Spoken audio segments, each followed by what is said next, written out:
Kategori makna. Assalamualaikum teman-teman. Perkenalkan kami dari kelompok 6. Saya Wahyu Indah Saputri, nomor absen 23, bersama dua teman saya. Nama saya Raden Muhammad Febia Mardi, absen 8. Saya Salsabila Anditi, nomor absen 16.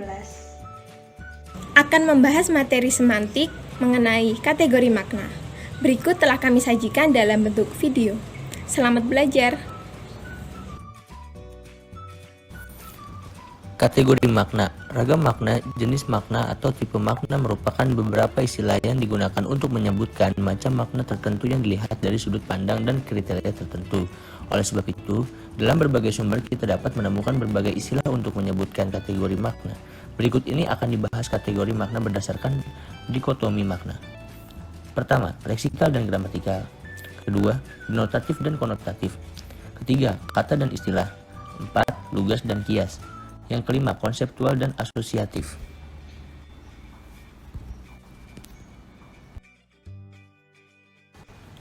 Leksikal dan gramatikal. Pembedaan makna leksikal dan makna gramatikal didasarkan pada objek yang diteliti, yakni makna-makna yang ada pada tataran leksikon dan makna pada tataran gramatika, atau juga berdasarkan jenis semantiknya, yaitu semantik leksikal dan semantik gramatikal. Makna leksikal dapat diartikan pula sebagai makna yang sesuai dengan referennya, sesuai dengan hasil observasi alat indera, atau makna sungguh-sungguh nyata ada dalam kehidupan. Makna leksikal berkenaan dengan makna yang dimiliki oleh sebuah leksem. Kehadiran kata bermakna leksikal dapat dipahami tanpa kehadiran kata lain dalam konteks kalimat. Sedangkan kalimat yang tidak bermakna leksikal baru jelas apabila berada dalam konteks situasi tertentu dan atau satuan sintaksisnya. Makna leksikal. Contohnya, ibu memetik cabai di halaman belakang. Memetik sama dengan mengambil dengan mematahkan tangkai. Contoh bukan makna leksikal. Kita dapat memetik manfaat dari peristiwa itu. Memetik sama dengan mengambil. Contoh kedua pada makna leksikal. Adik tanpa sengaja menelan remahan biskuit yang terjatuh di lantai. Menelan sama dengan memasukkan sesuatu ke dalam kerongkongan.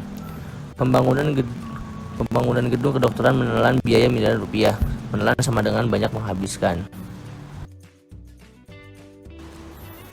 Makna gramatikal adalah makna yang terjadi atau muncul di dalam suatu proses gramatika, seperti proses afiksasi, proses reduplikasi, atau proses komposisi. Namun, ada proses gramatikal dalam bahasa Indonesia yang tidak memberikan makna gramatikal, melainkan memberikan makna idiomatikal. Misalnya, proses afiksasi mekan pada bentuk dasar sedih, takut, khawatir, dan berani, sehingga menjadi menyedihkan, menakutkan, mengkhawatirkan, dan memberanikan. Memiliki makna gramatikal yang sama, yaitu membuat jadi. Namun, dapat menenangkan dan mengalahkan. Tidaklah bermakna membuat jadi menang atau membuat jadi galak, melainkan bermakna memperoleh kemenangan dan menggiatkan. Contoh prefiksasi. Ter yang bermakna gramatikal dapat menjadi seperti batu berat terangkat juga oleh adik. Ter yang bermakna tidak sengaja, seperti ketika balok itu ditarik, papan terangkat ke atas.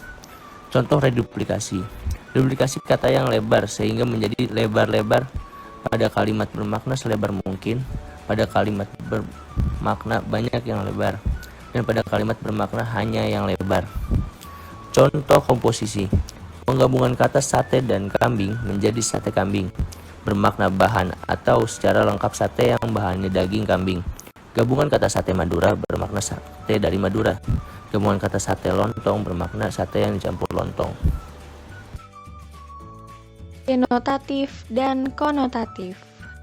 Makna denotatif disebut juga bermakna asal, makna asli, atau makna sebenarnya yang dimiliki oleh sebuah leksikon yang bersifat netral. Contoh, polisi akhirnya berhasil menangkap pelaku pembunuhan yang terjadi pada hari Jumat, 16 Oktober 2020 kemarin, yang terjadi di Jalan Wonosari, Semampir, Surabaya. Pada contoh tersebut, terdapat penggunaan kata menangkap yang memiliki makna sebenarnya, yaitu memegang. Dalam hal ini, memegang pencuri, binatang, penjahat, dan sebagainya, dan tidak memiliki makna tambahan apapun.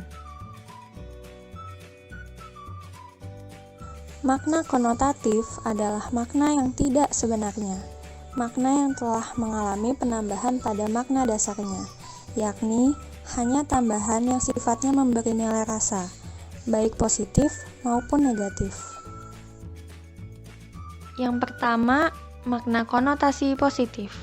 Contoh, polisi mengamankan 4 pelaku yang merupakan sindikat narkoba internasional. Kata mengamankan tersebut memiliki makna menahan orang yang melanggar hukum. Kata mengamankan lebih memberikan nilai rasa penghalusan atau positif kepada pembaca dibandingkan dengan kata yang bermakna mirip, misalnya kata meringkus atau menciduk. Yang kedua, makna konotasi negatif. Contoh, terkait dengan demo penolakan Undang-Undang Cipta Kerja ini, ternyata muncul kabar bahwa Gatot Nurmantio adalah kambing hitam. Kata kambing hitam tersebut memiliki makna orang yang disalahkan. Maka dari itu, kata ini bermakna konotasi negatif dikarenakan makna kata tersebut bersifat negatif. Kata dan istilah. Pembedaan makna kata dan makna istilah berkaitan dengan tepat tidaknya makna sebuah satuan ujaran. Bisa juga berkaitan dengan penggunaan kata atau satuan ujaran secara umum atau secara khusus. Makna kata itu baru menjadi jelas kalau berada di dalam konteksnya. Contoh, pekerja bernama Chandra, usia 30 tahun, menjadi korban dengan lengan kanan yang terputus dan tangan kiri luka hingga terlempar 20 meter ke seberang jalan. Pada contoh tersebut, kata tangan dan lengan lazimnya jika dibaca oleh orang awam dianggap sama atau sinonim. Berbeda dengan kata yang maknanya masih bersifat umum, maka yang disebut istilah memiliki makna yang sudah pasti dan tetap. Kepastian dan ketetapan makna istilah itu sebab sudah ditetapkan hanya digunakan pada satu bidang kegiatan atau bidang keilmuan tertentu.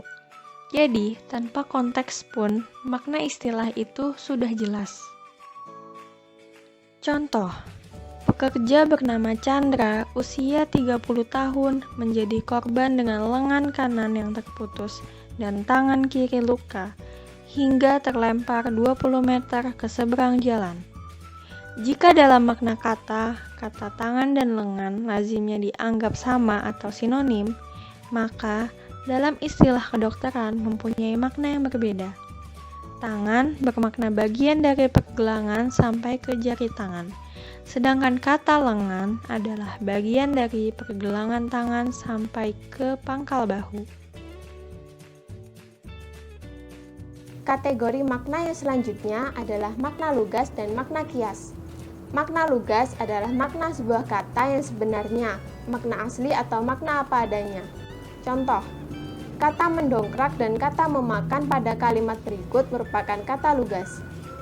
Contoh 1, ketika mendongkrak mobil, taruh dongkrak di titik pengangkatan yang secara struktur paling kuat. Contoh 2, bagaimana tidak, seorang warganet membuat video mukbang dengan memakan sepiring cabai merah tanpa nasi, sayur, atau makanan lainnya. Tetapi, pada kalimat berikut, penggunaan kata mendongkrak dan memakan bukan dalam makna lugas, melainkan kata kias. Contoh 1, kenapa harus ditolak? Mereka itu tidak paham tujuan program OTSUS sebenarnya, bahwa sangat penting program tersebut untuk mendongkrak kemajuan masyarakat Papua. Contoh 2, bagi mereka pekerjaan itu terasa ringan karena hanya selingan, tidak memakan banyak waktu, serta dekat dengan lokasi tempat tinggal. Makna kias adalah makna lain yang diumpamakan sebagai makna sebenarnya. Makna kias mempunyai cakupan yang sangat luas karena berbagai hal, kejadian, peristiwa, dan konsep dapat diperbandingkan dengan konsep atau pengertian lain. Selanjutnya, Leach membedakan kategori makna menjadi makna konseptual dan makna asosiatif. Pembedaan ini didasarkan ada tidaknya hubungan makna sebuah kata dengan makna kata lain. Makna konseptual adalah makna kata yang sesuai dengan referennya atau makna yang bebas dari asosiasi atau hubungan apapun. Sedangkan yang dimaksud dengan makna asosiasi adalah makna yang dimiliki sebuah kata berkenaan dengan adanya hubungan kata itu dengan keadaan di luar bahasa. Makna kontekstual dapat muncul karena situasi, tempat, lingkungan, atau waktu.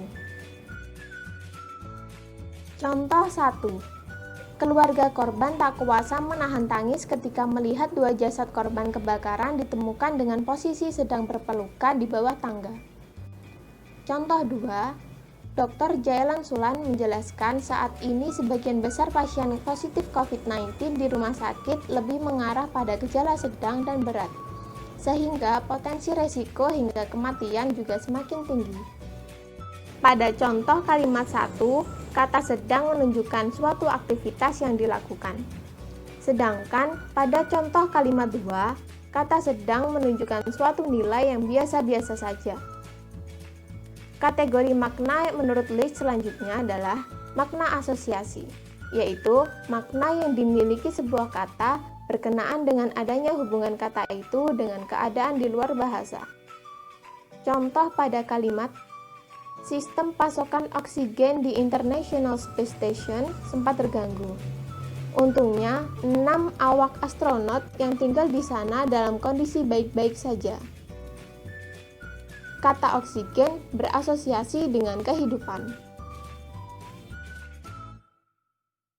Makna asosiasi ini berhubungan dengan nilai-nilai moral dan pandangan hidup yang berlaku dalam suatu masyarakat bahasa, yang berarti berurusan juga dengan nilai rasa kata. Maka, ke dalam makna sosial ini termasuk juga makna konotatif. Di dalamnya termasuk juga makna stilistika, yaitu makna yang berhubungan dengan perbedaan sosial dan bidang kegiatan di dalam masyarakat. Seperti kata rumah, yang memiliki beberapa penyebutan bergantung status sosial pemiliknya, yaitu rumah, pondok, istana, dan keraton. Selanjutnya, kolokatif, yaitu makna yang berhubungan dengan makna sebuah kata yang biasanya muncul dengan sebuah kata tertentu.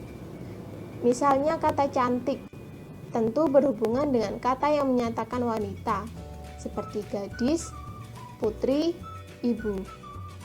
Kemudian contoh lainnya adalah kata tampan, selalu berhubungan dengan pria, seperti pangeran, pemuda, dan prajurit. Selanjutnya adalah afektif, yaitu makna yang melibatkan perasaan dan sikap pembicara atau penulis. Makna afektif lebih terasa dalam bahasa lisan daripada bahasa tulis. Untuk contoh, mari simak video berikut. Saya nggak larang Anda boleh bicara apa saja. Saya cuma bilang Anda itu selalu merasa benar. Baik, Bang Supratman, Bang Haris Azhar. Buktikan aja kalau kerja Anda Bang Supratman, Bang Haris Azhar. Ya, saya minta untuk tenang dulu. Saya tidak akan mematikan mic Anda berdua, karena Anda berdua tetap berhak untuk ngomong, karena saya juga mengundang Anda. Di dalam video tersebut, dapat kita lihat bahwa pembawa acara menggunakan intonasi yang lebih halus untuk didengar, sehingga melibatkan perasaan yang positif.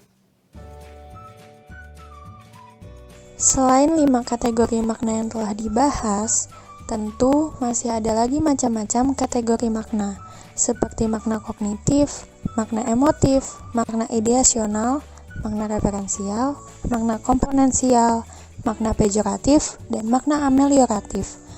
Namun, kategori makna tersebut akan dibahas di pertemuan berikutnya oleh kelompok selanjutnya, yaitu kelompok 7.